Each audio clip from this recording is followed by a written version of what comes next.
오늘은 시편 강의 17번째 말씀, 하나님이 응답하시는 기도의 비결. 여러분, 모든 기도가 다 응답되어지는 기도가 아니죠. 하나님이 응답하시는 기도의 비결이 있습니다. 우리가 하나님이 응답하실 것을 확신하며 드릴 수 있는 그 기도의 비결이 있습니다. 오늘 그와 같은 기도로 하나님께 올려드리는 이 밤이 되기를 예수님의 이름으로 축복합니다. 여러분, 하나님이 내 기도를 듣고 계시는지 아니면 안 듣고 계시는지 어떻게 확인할 수 있을까요?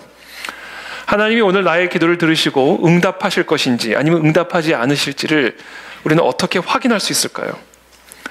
종종 우리 성도님들은 목사인 저에게 종종 기도를 부탁합니다.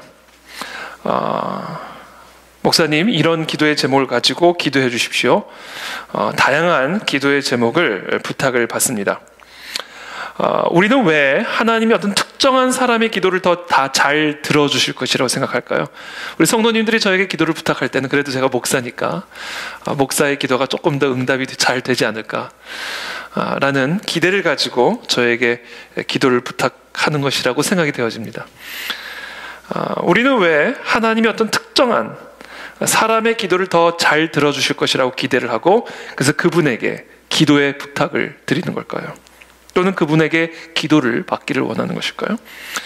예전에 제가 섬기던 교회에서 수요일 새벽 예배 때마다 수요일 설교가 마치면 우리 부목사님들이 쭉 앞에 강단 앞에 도열을 하고 안수 기도를 했습니다. 성도님들이 새벽 기도를 마치면 이제 다 컴컴하게 불을 끄고 이제 각자 개인 기도의 시간에 우리 부목사님들이 다 앞에 나오셔가지고 쭉 이렇게 일렬로 도열을 하면 그 앞에 본인이 기도를 받기를 원하는 목사님 앞에 줄을 섭니다. 그러면 거의 예외 없이 어떤 특정 목사님에게 편중되는 일들이 일어나요. 여러 목사님들이 서 계시는데 한 10여 분의 목사님들이 쭉 서 계시는데 유독 한두 목사님에게만 집중돼서 줄을 서는 이런 편중 현상들이 일어납니다.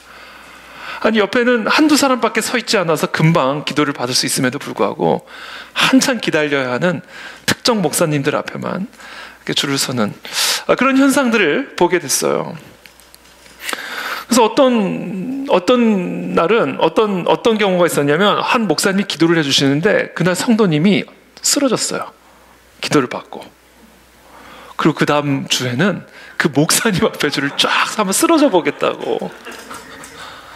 근데 제가 정말 농담이 아니고 정말 제가 한번 궁금해서 어떻게 이렇게 쓰러지나 갑자기 봤더니 정말 기도를 이렇게 하는데 이렇게 막 밀더라고요. 이렇게 뒤로. 무게중심을 잃어버릴 때까지 밀더라고요. 그래도 안 넘어가니까 제가 진짜 봤어요. 이렇게 다리를 걸어서 넘기는 걸 봤어요. 그렇게 해서라도 넘기고 싶은 그런 경쟁심이 목사님들 안에 들어오는 것을 보게 됐죠. 다윗은 오늘 하나님께 기도하면서 하나님이 응답하실 것을 확신하면서 기도합니다. 오늘 다윗이 하는 기도가 응답받을 수도 있고 응답받지 못할 수도 있다라는 어떤 그런 불확실성을 가지고 기도하는 것이 아니라 오늘 드리는 이 다윗의 기도를 하나님은 반드시 응답하실 것을 아주 확신하면서 기도를 합니다. 여러분, 이와 같은 확신은 도대체 어디서부터 나오는 것일까요? 이 확신은 다른 말로 말하면 믿음입니다. 그러니까 다윗은 오늘 자신의 기도가 하나님으로부터 응답받을 것을 확신하고 기도하는 거예요. 저는 오늘 저와 여러분들이 기도를 할 때 그와 같은 확신을 가지고 기도하게 되기를 축복합니다. 그렇다면 그와 같은 확신이 어디서부터 나오는 것일까요? 이 확신이 샘솟는 원천이 있다라는 거예요. 원천. 확신이 샘솟는 원천이 있다라는 거예요. 그 원천이 무엇일까? 오늘 그 원천 세 가지에 대해서 여러분들과 함께 나누고자 하는 것입니다. 확신이 샘솟는 원천, 우리가 함께 기도를 할 때 우리의 심령 속에서 확신, 믿음이 샘솟는 그 원천이 있어요. 그 원천에서 그 확신이 샘솟을 때, 믿음이 샘솟을 때 그와 같은 기도가 하나님으로부터 응답을 받을 수 있다라는 거예요. 왜냐하면 믿음이 없이는 하나님을 기쁘시게 할 수 없고, 하나님께 나아가는 자는, 하나님께 기도하며 부르짖는 자는 반드시 그가 살아계신 것과 또한 그가 자기를 찾는 자들에게 상을 주시는 이심을, 그들의 기도에 응답하시는 분이심을 반드시 믿어야 된다라고 이야기하고 계시기 때문에, 우리가 기도를 할 때 우리의 심령 속에서 이와 같은 확신이 샘솟아야 됩니다. 우리의 이 믿음이 샘솟아야 됩니다. 그래야 그 기도가 하나님으로부터 응답을 받을 수 있는 기도가 될 수 있다는 거예요. 오늘 본문은 그와 같은 믿음과 확신이 샘솟는 그 원천 세 가지를 우리에게 말씀하십니다. 첫 번째, 경건함이에요. 다윗은 자기 자신의 경건함의 근거에서 지금 하나님께 기도하고 호소하고 있습니다. 17편 1절부터 5절까지의 말씀이에요. 제가 한번 쭉 1절부터 2절까지 먼저 읽어드릴게요. 여호와여, 의의 호소를 들으소서. 나의 울부짖음에 주의하소서. 거짓되지 아니한 입술에서 나오는 나의 기도에 귀를 기울이소서. 주께서 나를 판단하시며 주의 눈으로 공평함을 살피소서. 지금 다윗이 확신을 가지고, 응답의 확신을 가지고 하나님께 기도하는데, 그 어떤 확신이 어디서부터 샘솟는가? 이 다윗의 경건함에서부터 그와 같은 확신이 흘러나온다는 거예요.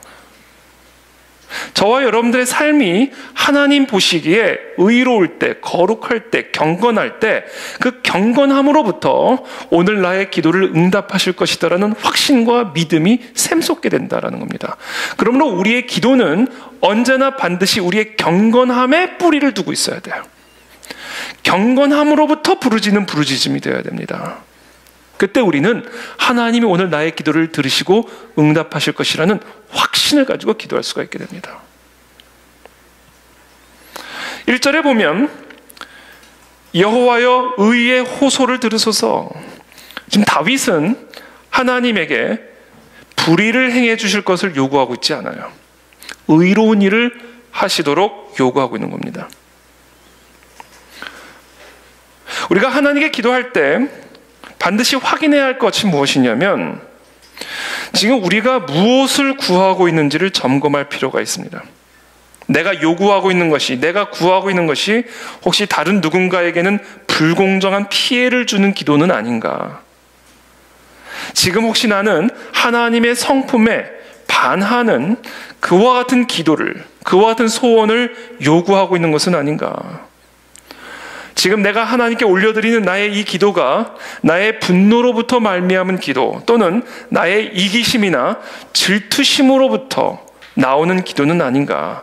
나는 지금 하나님에게 죄를 요구하고 있는 것은 아닌가? 지금 다윗은 확신을 가지고 기도하는 거예요. 어떤 확신? 지금 나의 이 호소는 의의 호소다. 나의 경건함으로부터 나오는 구함이다. 하나님에게 불의를 구하는 것이 아니라, 또는 나의 불의함으로부터 나오는 간구가 아니라 나의 의로움으로부터 나오는 간구다. 나의 경건함으로부터 나오는 간구다라는 이 확신을 가지고 기도하고 있기에 다윗은 오늘 이 기도가 반드시 의로운 하나님께서 응답하실 것이라는 확신을 갖게 되는 것이죠. 너희가 얻지 못함은 구하지 아니하기 때문이요. 야고보서 4장 2절에서 3절의 말씀이죠. 너희가 얻지 못함은 구하지 아니하기 때문이요. 그러나 구하여도 받지 못함은 정욕으로 쓰려고 잘못 구하기 때문이라. 지금 저와 여러분들은 다윗처럼 우리의 호소가, 우리의 기도가 의의 호소임을 확신하실 수 있습니까? 이것이 우리의 분노, 이기심, 질투, 정욕으로부터 부르짖는 호소가 아니라 정말 하나님 보시기에 의로운 경건함으로부터 나오는 호소라는 것을 확신할 수 있습니까? 그것을 확신할 때 우리는 그 기도가 응답받게 될 것을 확신할 수 있게 된다는 것이죠. 또한 다윗은 정직한 입술로 기도한다는 거예요. 1절에 여호와여, 의의 호소를 들으소서. 나의 울부짖음에 주의하소서. 거짓되지 아니한 입술에서 나오는 나의 기도에 귀를 기울이소서. 거짓되지 아니한 입술로부터, 자신의 지금 입술이 거짓되지 아니하다라는 이 확신으로부터 오늘 하나님은 나의 기도를 들으시고 응답하실 것이라는 확신을 갖게 되는 거예요. 이 하나님이 나의 기도를 응답하실 것이라는 이 확신은 나의 지금 이 입술이 거짓된 입술이 아니다라는 이 확신에서부터 나올 수 있다. 자, 거짓되지 아니한 입술, 정직한 입술이란 어떤 입술일까요? 여러분, 입술이 정직하다라는 게 무슨 의미일까요? 마음과 입술이 일치한 입술이 정직한 입술입니다. 입술과 마음이 다른 입술은 거짓된 입술이고 정직하지 않은 입술이에요. 마음과 입술이 다른 그와 같은 입술을 한 단어로 위선이라고 부릅니다. 위선. 마음과 다른 입술이죠. 예레미야서 17장 9절에 보면 이렇게 말씀하십니다. 만물보다 거짓되고 심히 부패한 것은 마음이라. 그래서 예수님은 우리의 입으로 들어가는 것이 우리를 더럽게 하는 것이 아니라 우리의 입에서 나오는 것이 우리를 더럽힌다고 지적하십니다. 왜냐하면 우리의 입에서 나오는 말들은 우리의 마음에서부터 나오는 것이기 때문에 입으로 들어가는 것이 우리를 더럽히는 것이 아니라 우리의 이 부패한 마음으로부터 나오는 이 입술이 우리를 더럽힌다. 그래서 예수님은 바리새인들을 향하여 회칠한 무덤이라고 공격하신 거예요.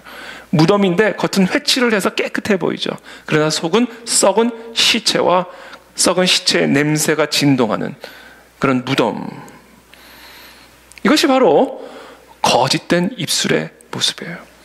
마음은 부패한 거짓된 마음이면서 입술은 거룩하고 매우 의로운, 그래서 입술과 마음이 다른 바로 그와 같은 위선의 입술이 바로 거짓된 입술이다라는 거예요. 하나님은 인간의 위선을 꿰뚫어 보십니다. 아나니아와 삽비라는 땅값의 일부를 바치면서 마치 땅값의 전부를 바치는 것처럼 베드로를 속이려고 했다가 결국 성령님에게 발각되어 죽임을 당했습니다. 그러니까 베드로를 속일 수는 있어도 성령님을 속일 수는 없는 거죠. 우리의 더러운 마음을 거룩한 말로 포장할 수 없다라는 사실을 우리는 기억해야 합니다. 우리의 거룩한 기도로 우리의 더러운 마음을 감출 수 없다라는 사실을 반드시 기억해야 합니다. 하나님은 우리의 생각과 마음의 깊은 비밀까지도 다 감찰하시고 다 알고 계시는 분이시기 때문에 우리의 거룩하게 들려진 그 기도로 우리의 부패한 마음을 하나님 앞에서 감출 수 있다라고 생각해서는 절대로 안 된다. 왜냐하면 우리의 마음은 심히 부패하고 거짓되어 있기 때문에 그렇습니다. 그래서 우리가 아무리 그냥 기도를 해도, 아무리 거룩한 기도를 해도, 아무리 거룩하게 들리는 기도를 해도 하나님은 그 기도를 들으시는 것이 아니라 그 기도가 나오는 그 마음을 살피신다. 그래서 하나님은 우리의 위선적인 기도에 속아 넘어가지 않으신다. 예를 들면 이런 거예요. 제가 종종 간증을 해서 아시는 분들은 다 아시겠지만 제가 예전에 꿈이 아나운서였잖아요. 하나님 앞에 아나운서 되게 해달라고 정말 간절하게 기도했었어요. 새벽마다, 밤마다 정말 얼마나 간절하게 기도했는지 모릅니다. 식기도 때도 심지어 기도했으니까. 하여튼 기도할 때는 항상 빠지지 않고 아나운서가 될 수 있도록 하나님께 기도했고요. 그리고 그 아나운서가 되고자 하는 그 이유와 목적을 명확하게 말씀드렸습니다. 하나님의 영광을 위해서, 하나님의 이름을 높여드리기 위해서, 내가 유명한 사람이 되고 그래서 많은 돈을 벌게 되면 하나님의 나라를 위해, 하나님의 영광을 위해, 복음을 위해 나는 하나님의 거룩한 아나운서가 될 것이다 라며 하나님 앞에 정말 간절하게 기도를 드렸어요. 근데 어느 날 하나님께서 그 입술을 뚫고 제 마음 깊은 곳을 비추어 주시는데, 제가 하나님의 나라와 영광을 위해서, 하나님의 이름을 높이기 위해서 내가 아나운서가 되고 싶다고 새벽마다 밤마다 때를 얻든지 못 얻든지 하나님 앞에 기도를 했지만, 그러나 내 마음속에 비추어진 나의 마음의 정말 속 깊은 의도는 정반대였어요. 내가 높아지고 내가 유명해지고 내가 힘을 갖기를 원했던, 그것을 하나님을 위한 것이라는 구실로 삼았을 뿐이에요. 하나님은 그것을 절대로 속아 넘어가지 않으신다라는 거예요. 우리는 언제든지 더 많은 사람이 복음을 듣도록 우리 교회에게 복을 주십시오 라고 기도할 수 있지만, 실제로는 더 많은 사람이 우리 교회에 오는 것, 그것을 통해서 내가 더 높아지기를 바랄 수 있다. 그것이 우리의 부패한 마음이다. 하나님은 그와 같은 속임에 넘어가지 않는다. 하나님께 더 많은 돈을 드리고 헌금을 드려서 하나님 나라의 확장을 위해 하나님 나의 사업을 축복해 주시고 나에게 더 많은 재정을 부어주시도록 하나님께 요구할 수 있지만, 그러나 정말 실제로는 내가 정말 돈을 사랑하고 있고 내가 더 많은 것을 갖기를 원하는 탐욕에서부터 나오는 기도가 될 수 있다라는 거예요. 내가 더 큰 영향력을 미치기 위해서 더 높은 자리로 올라갈 수 있도록 하나님, 그리스도를 위해서 더 큰 영향력을 미치기 위해서 더 높은 자리로 저를 인도해달라고 하나님께 기도할 수 있지만, 사실은 그리스도를 높이기 위함이 아니라 내가 더 높아지고 내가 더 영향력을 갖기 위한 그와 같은 탐욕으로부터 나오는 기도일 수 있다라는 거예요. 하나님은 우리의 입에서 나오는 그 거룩하게 들리는, 선하게 들리는, 의롭게 들리는 그와 같은 기도에 속아 넘어가시는 분이 아니다. 하나님은 우리의 기도를 들으실 때 우리의 기도 안에 감추어진 우리의 부패한 마음, 타락한 본성을 꿰뚫어 보실 수 있는 눈을 갖고 계신다라는 거예요. 그러므로 오늘 우리가 하나님이 나의 기도를 들으실 것이라는 그 확신, 흔들리지 않는 그 확신은 어디서부터 나오는가? 정말 순수하게 우리의 입술과 마음이 일치한 그와 같은 기도를 하나님께 올려드릴 때 오늘 그 기도를 하나님이 응답하실 것이다라는 확신을 갖게 돼요. 여러분, 제가 이건 최근에 제 개인적인 소소한 간증이지만 5층을 위해서 정말 기도하고 있어요. 계속 5층. 여러분도 계속 기도해 주십시오. 5층 장소가 나올 수 있도록. 근데 하나님께서는 저에게 5층 장소를 주실 것이라는 확신을 주셔요. 왠지 아세요? 하나님에게 필요하기 때문에. 하나님에게 필요 없으면 없어도 돼요. 우리 교회의 다른 모든 필요도 마찬가지예요. 하나님에게 필요가 없으면 없어도 돼요. 그러나 하나님에게 필요하다면 하나님이 주실 것이 분명하기 때문에 그 기도에 힘이 들어가고 확신이 들어가더라고요. 5층이 아니면 5층 건물을 주시겠구나. 그 확신이 들어오는 거예요.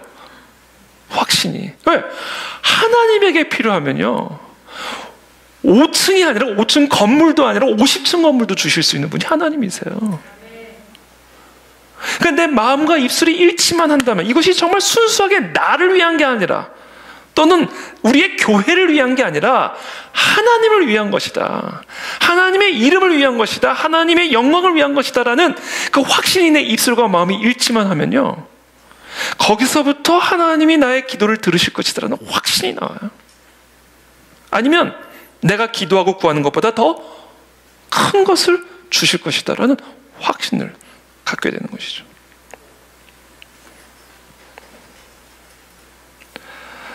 이사야서 1장 15절의 말씀입니다. 너희가 손을 펼 때에 내가 내 눈을 너희에게서 가리고 너희가 많이 기도할지라도 내가 듣지 아니하리니 이는 너희의 손에 피가 가득함이라. 손을 펼 때에, 여러분, 손에 피를 묻히고 기도하는 사람이 어디 있습니까? 피를 묻혔다가도 기도할 때만큼은 깨끗이 씻어서 손을 높이 들고 하나님께 기도하지 않겠어요? 그러나 하나님은 그 손에서 피가 씻겨졌다고 해서 속아 넘어가지 않으신다. 손을 펼 때 내가 내 눈을 너희에게서 가린대잖아요.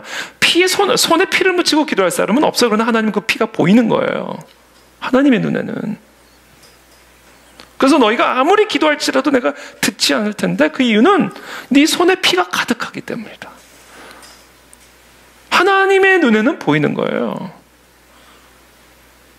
그렇기 때문에 우리가 어떤 기도와 간구를 하나님 앞에 올려드릴 때에는 그 기도와 간구에 더러움이 묻어있지 않은지, 부패함이 묻어있지 않은지, 나의 정욕이 묻어있지는 않은지, 나의 어떤 죄성이 묻어있지는 않은지를 철저하게 점검하고 정말 내가 하나님께 올려드리는 그 기도와 내 마음이 정확하게 일치하는지를 확인해야 할 뿐만 아니라 일치시키는 노력을 해야 된다. 그러니까 여러분 이거예요. 그러니까 일치하지 않을 때 일치하지 않으니까 기도하지 말자가 아니에요. 일치를 시키라는 거예요. 이것도 소소한 저의 간증을 또 나눈다면 소소한 제 삶에 그냥 제 내면에서 일어나는 일들을 그냥 다 여러분들과 나누는 거예요. 요새 이제 온라인 예배가 되면서 모든 교회들이 너나 할 것 없이 온라인 경쟁에 붙었습니다. 구독자 수가 얼마가 되고, 조회수가 얼마가 되고. 그래서 모든 교회들이 지금 이 온라인 이 역량을 높이기 위해서 그러면 사실 여러 투자와 열심을 내고 있는 그런 상황이죠. 근데 저는요, 솔직히 말씀을 드리면 별로 신경을 안 썼어요.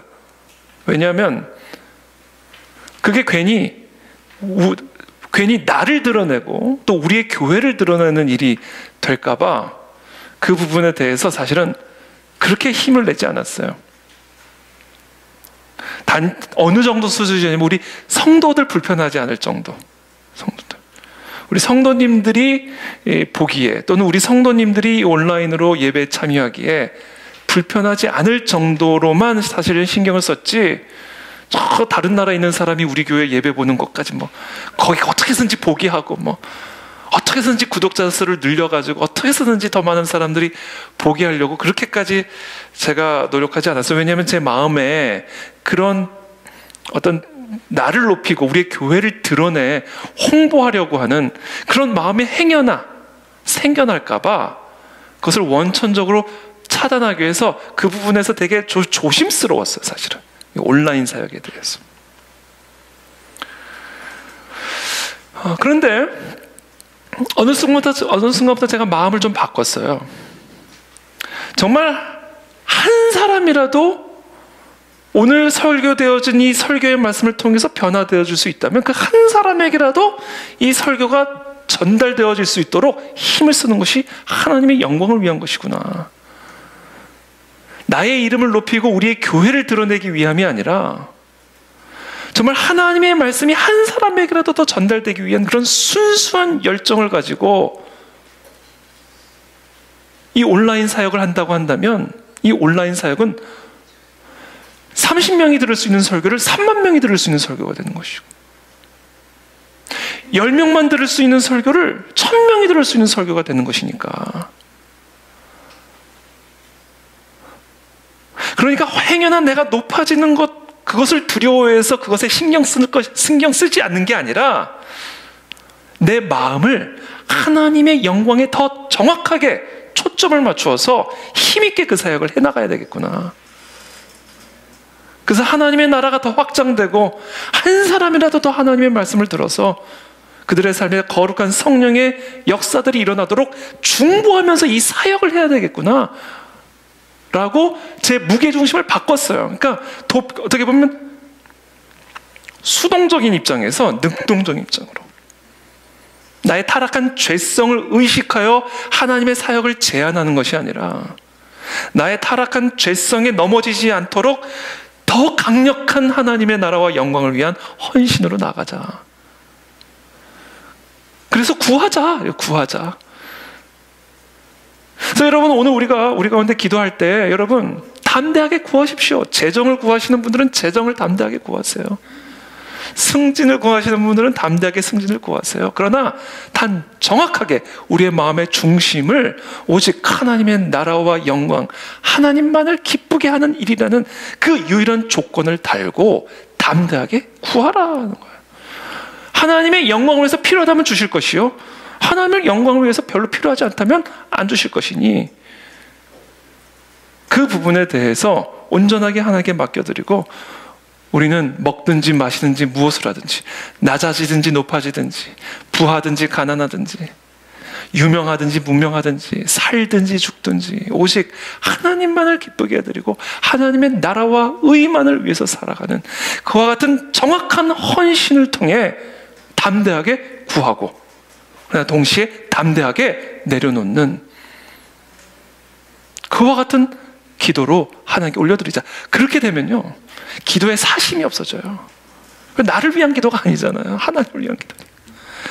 그 사심이 없는 기도에서부터 확신이 온다. 확신이. 왜? 하나님을 위하는 기도니까. 그렇잖아요. 하나님을 위한 기도니까. 하나님을 위한 일이니까 그 기도는 응답받을 수밖에 없는 기도가 되는 거죠. 전 그와 같은 이 마음에 전적인 헌신이 일어나는 이 밤이 되기를 축복합니다. 그리고 담대하게 구하십시오. 그러나 동시에 담대하게 내려놓으십시오. 우리가 사는 유일한 이유는 오직 하나님만을 위한 일이니까.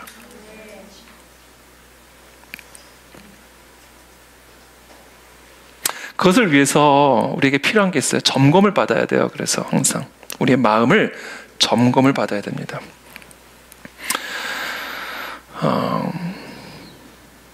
3절부터의 말씀입니다. 17편 3절부터의 말씀이에요. 주께서 내 마음을 시험하시고 밤에 내게 오시어서 나를 감찰하셨으나 흠을 찾지 못하셨사오니 내가 결심하고 입으로 범죄하지 아니하리이다. 사람의 행사로 논하면 나는 주의 입술의 말씀을 따라 스스로 삼가서 포악한 자의 길을 가지 아니하였사오며 나의 걸음이 주의 길을 굳게 지키고 실족하지 아니하였나이다. 하나님께서 내 마음을 시험해달라고, 주께서 내 마음을 시험하시고 밤에 내게 오셔서 나를 감찰하셨다. 그러나 흠을 찾지 못했다.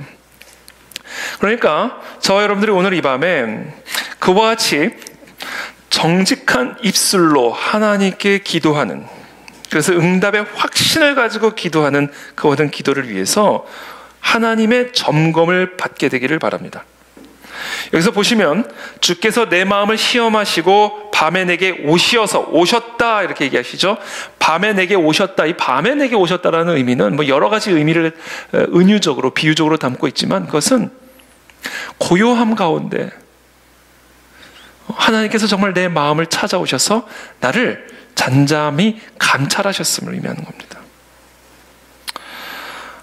여러분, 사업하는 분들에게 있어서 가장 나이트메어가 악몽이 국세청에서 세무감사 나왔을 때, 아주 그러면 그냥 피가 말린다고들 많이들 이야기합니다. 모든 회사 장부들, 회계 처리들을 탈탈탈 다 터는 거예요. 그게 오셨다라는 이 단어에 담겨져 있는 의미예요. 목적 있는 방문이에요. 그러니까 하나님이 지금 나의 마음의 순수함을, 정말 이 마음이 정말 하나님의 마음에 합한 마음인지, 정말 이 마음이 정말 순수하게 하나님만을 기쁘게 하기 위한 그와 같은 마음의 의도인지를 마치 세무조사하듯 하나님이 그 마음에 오셔서 검사하신다. 그 검사를 받아야 돼요. 또 여기 보면 밤에 내게 오시어서 나를 감찰하셨으나, 여기서 감찰이라는 의미는 금속을 재련하는 그와 같은 의미로 사용되어졌던 단어입니다. 우리가 금속을 재련을 할 때 그 금속 안에 어떤 불순물들이 있다면 그 불순물들을 걸러내기 위해서 그 금속들을 녹여버리죠. 그래서 그 불순물들을 제거하시죠. 그처럼 어떤 특정한 금속물 안에 있는 불순물들을 제거하기 위해서 그 금속을 재련할 때 바로 지금 히브리어로 감찰하셨다라는 이와 같은 단어를 사용했었다라는 거예요. 근데 무엇을 시험하시고 무엇을 감찰하셨는가? 다윗의 마음을 찾아오셔서 그 마음을 시험하시고 마음을 감찰하셨다. 이 마음이라는 이야기는 감정을 의미하는 게 아니에요. 다윗의 전 인격을 그와 같이 탈탈탈 점검하시고 검사하시고 감찰하시고 어떠한 불순물이라도 남아있지 않은지를 확인하셨다. 그렇게 하시도록 자신의 마음을 하나님께 완전히 내어드렸다. 그래서 진단을 받았고 검사를 받았다. 그러면 오늘 저와 여러분들이 기도하기 전에 그와 같은 진단을 받아야 돼요. 그리고 그와 같은 진단을 받기 위해서는 하나님 앞에서 완전한 무장 해제 상태로 하나님 철저하게 나의 이 기도, 이 나의 이 마음의 속을 점검해 주시고 시험해 주십시오. 그렇게 초대하고 초청해야 된다라는 거예요.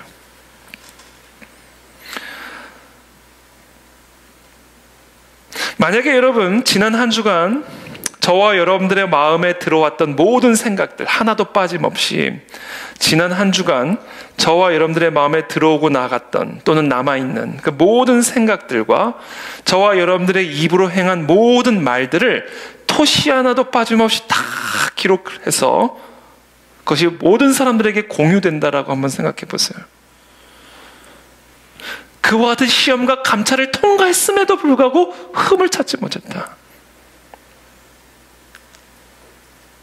바로 거기서부터 하나님이 우리의 기도를 응답하실 것이다라는 확신이 나오는 거예요. 순수하게 하나님의 영광, 하나님의 이름만을 높이기 위한 그 같은 순수한 마음을 하나님으로부터 점검받아야 된다.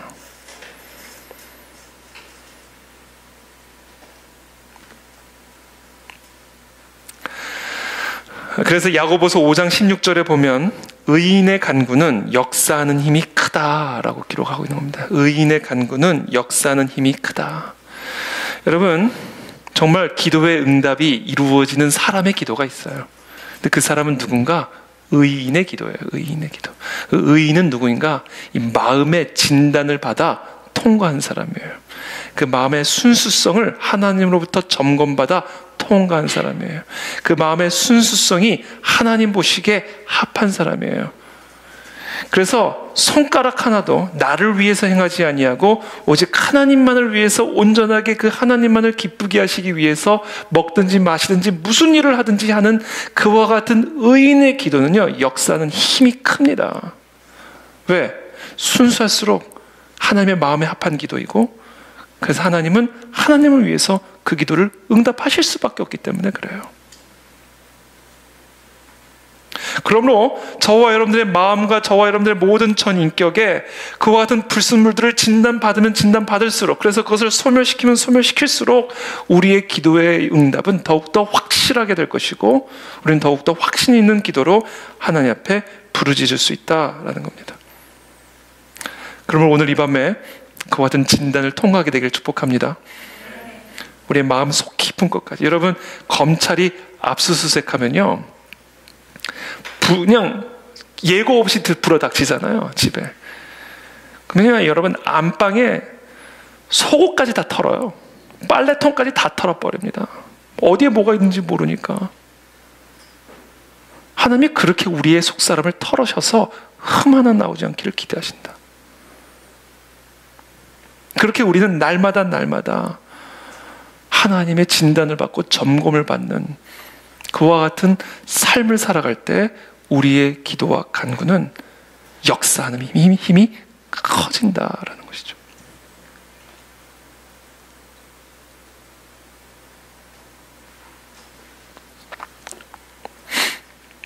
두 번째, 이 다윗의 확신 있는 기도의 원천, 이 다윗이 하나님으로부터 응답받을 것이다라는 이 확신, 이 믿음의 그 원천은 무엇인가? 두 번째입니다. 하나님의 백성을 향한 하나님의 사랑. 바로 그것에 근거해서 다윗은 오늘 하나님이 나의 기도를 응답하실 것을 확신하고 있어요. 6절부터입니다. 17장 6절. 하나님이여 내게 응답하시겠으므로, 확신을 갖는 거죠. 내가 불렀사오니 내게 귀를 기울여 내 말을 들으소서. 하나님이 나에게 응답하실 것이라는 것을 확신함으로 하나님께 부르짖고 있어요. 자, 그렇다면 다윗은 하나님이 자신의 기도를 들으시고 응답하실 것을 어떻게 확신했는가? 하나님의 사랑 때문이에요. 7절부터입니다. 주께 피하는 자들을 그 일어나 치는 자들에게서 오른손으로 구원하시는 주여, 주의 기이한 사랑을 나타내소서. 나를 눈동자같이 지키시고 주의 날개 그늘 아래 감추사 내 앞에서 나를 납치하는 악인들과 나의 목숨을 노리는 원수들에게서 벗어나게 하소서. 자, 지금 이 다윗의 이 기도는요, 우리를 어디로 인도하냐면 광야에서 이스라엘을 향한 하나님의 신실하심과 그분의 백성으로서 이스라엘 백성과 맺으신 그 언약으로 우리의 시선을 돌리게 만듭니다. 지금 이 7절부터 9절의 이 기도는 모세 오경에서 모세의 두 기도를 인용하고 있는 부분입니다. 하나님의 오른손은 하나님이 홍해를 통해서 그분의 백성을 바로에게서 구해 주셨을 때를 의미합니다. 7절에 주께 피하는 자들을 그 일어나 치는 자들에게서 오른손으로 구원하시는 주여, 주의 기이한 사랑을 나타내소서. 지금 이 기도는 출애굽기 15장 6절의 말씀을 인용하고 있는 겁니다. 여호와여, 주의 오른손이 권능으로 영광을 나타내시니이다. 여호와여, 주의 오른손이 원수를 부수시니이다. 하나님의 백성을 홍해로부터 구원해내고 애굽의 군대를 심판하시는 그 하나님의 전능하신 오른손, 그 오른손을 지금 이 시편 17편에서 다윗은 동일하게 인용하고 있는 것이죠. 두 번째, 눈동자와 주의 날개 그늘 아래 나를 감추어 달라고 하는 이 8절부터 9절의 이 기도는 신명기 32장 10절부터 12절까지의 이 기도를 인용하고 있습니다. 여호와께서 그를 황무지에서 짐승이 부르짖는 광야에서 만나시고 호위하시며 보호하시며 자기의 눈동자같이 지키셨도다. 마치 독수리가 자기의 보금자리를 어지럽게 하며 자기의 새끼 위에 너풀거리며 그의 날개를 펴서 새끼를 받으며 그의 날개 위에 그것을 엎는 것 같이 여호와께서 홀로 그를 인도하셨고 그와 함께한 다른 신이 없었도다. 자, 지금 오른손 그리고 눈동자와 같이 지키시며 주의 날개 그늘 아래 감추신다라고 하는 이 다윗의 이 기도는 하나님의 언약 백성을 향한 하나님의 신실한 사랑과 구원의 손길을 노래하고 있는 거예요. 그러니까 지금 이 다윗이 하나님께서 자신의 기도를 들어주실 것이라는 이 확신을 어떻게 갖게 되었는가? 하나님의 백성을 향한 하나님의 언약적 사랑에 근거하여 그와 같은 확신을 가지고 하나님께 기도하고 있는 거예요. 여러분, 그래서 지금 이 시편 17편 7절부터 9절까지의 말씀, 출애굽 당시 하나님께서 하나님의 언약 백성들을 신실하게 구원하신, 눈동자와 같이 지키시고 오른손으로 구원하신 이와 같은 역사는 우리를 자연스럽게 신명기적 언약으로 이끌어갑니다. 출애굽 이후에 시내산에서 하나님이 이스라엘 백성들과 언약을 맺죠. 너는 나의 백성, 나는 너의 하나님. 그러므로 너는 나의 이 율법을 지켜 행하면, 순종하면 축복을 받게 될 것이고, 나의 이 언약에, 이 율법에 불순종하게 되면 하나님의 저주를 받게 될 것이라고 하는 그 언약을 체결하죠. 그러니까 지금 다윗은 자신의 이 경건함, 하나님의 그 모든 점검을 하나 흠없이 통과하게 된 자신의 그와 같은 경건함을 기초로 하여 하나님은 나를 구원하실 것이다라는 그 언약적 확신을 갖고 하나님께 기도하고 있는 거예요.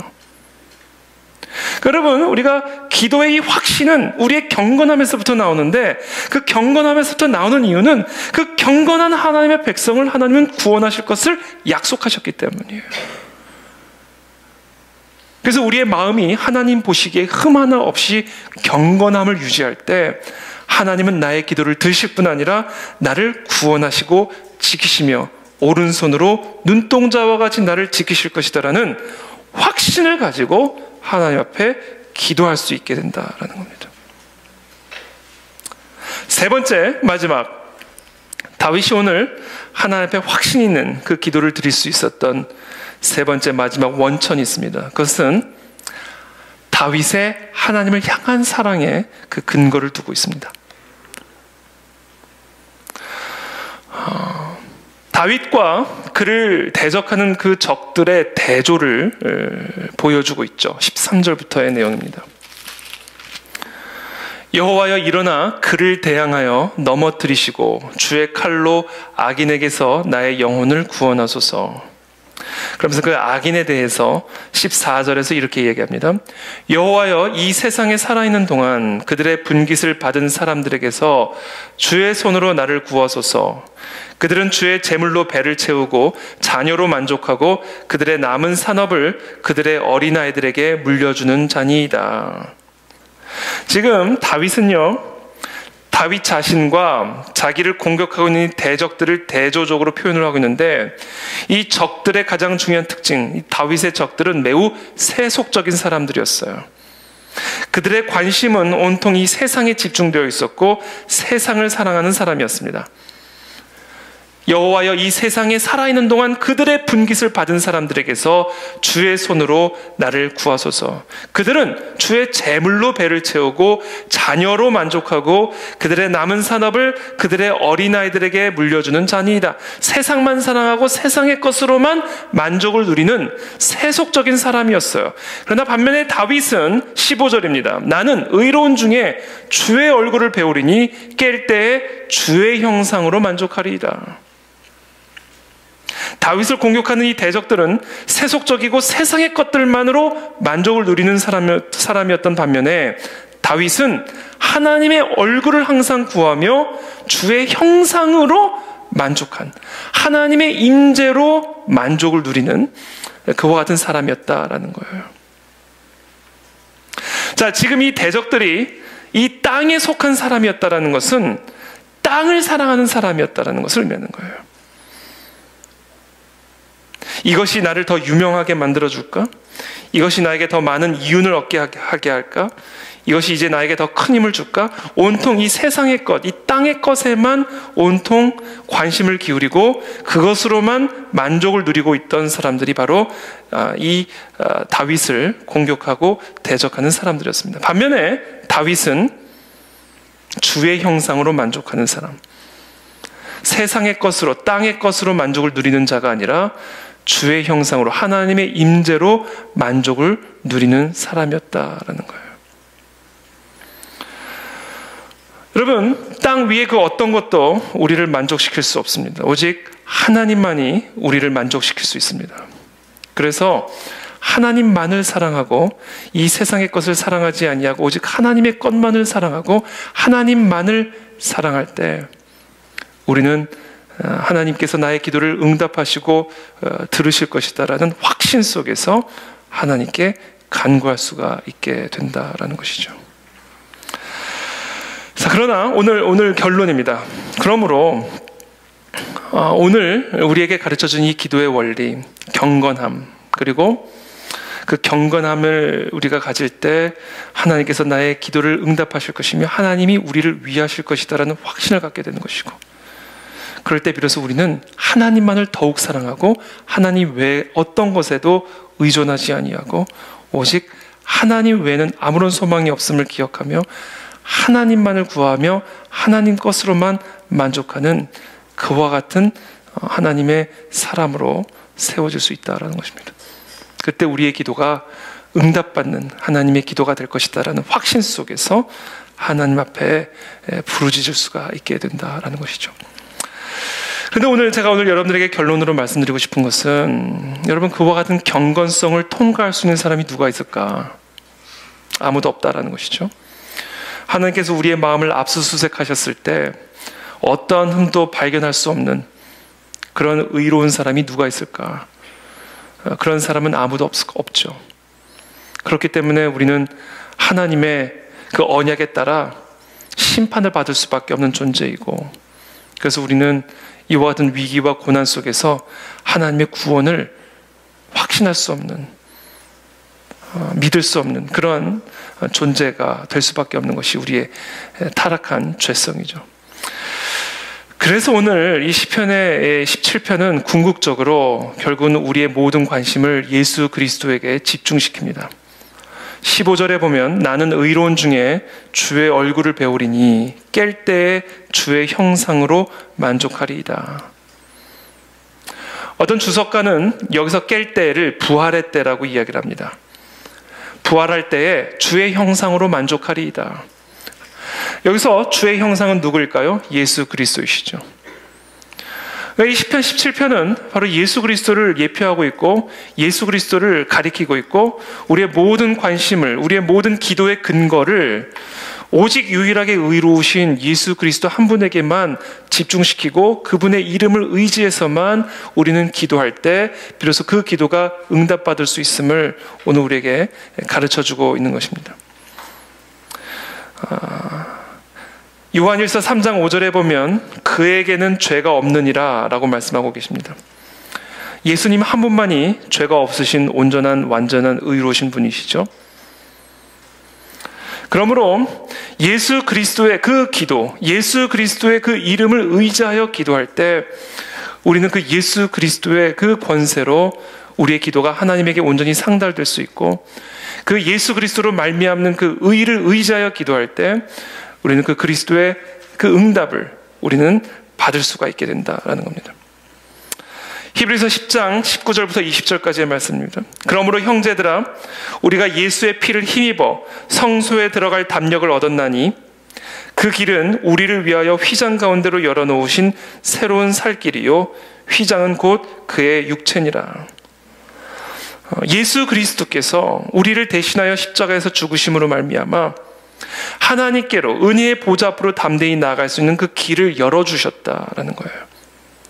그래서 우리의 의로는 그 하나님 앞에 나아갈 수가 없습니다. 그러나 하나님이시면서 인간으로 오시고 우리를 대신하여 십자가에서 죽으심으로 말미암아 그 예수 그리스도를 영접하는 자들에게마다 의롭다함을 주신 그 예수 그리스도의 의를 의지하여 우리가 기도할 때 하나님이 오늘 우리의 기도를 응답하실 것이다라는 확신을 가지고 담대함으로 주님의 그 보좌 앞으로 나아갈 수가 있다라는 것이죠. 그래서 오늘 우리가 이 밤에 함께 기도할 때 그 예수 그리스도의 권능을 의지하여 이 시간 함께 기도하며 나가기를 원합니다. 주님, 나의 경건함이 오직 예수 그리스도의 그 권능에 의지함을 이 시간 고백합니다. 예수 그리스도의 보혈의 피로 주님, 나의 모든 불의함들을 드러내 주시고 씻어내 주시고 우리를 대신하여 십자가에서 죽으신 그 예수 그리스도의 이름을 의지하여 오늘 시간 우리가 하나님 앞에 간구하며 부르짖을 때 하나님 우리의 모든 기도가 하나님의 전에 상달되어지고 응답되어지는 그와 같은 밤이 될 수 있도록 은혜를 베풀어 주시옵소서. 이 시간 우리 함께 기도하며 나가도록 하겠습니다. 기도하겠습니다.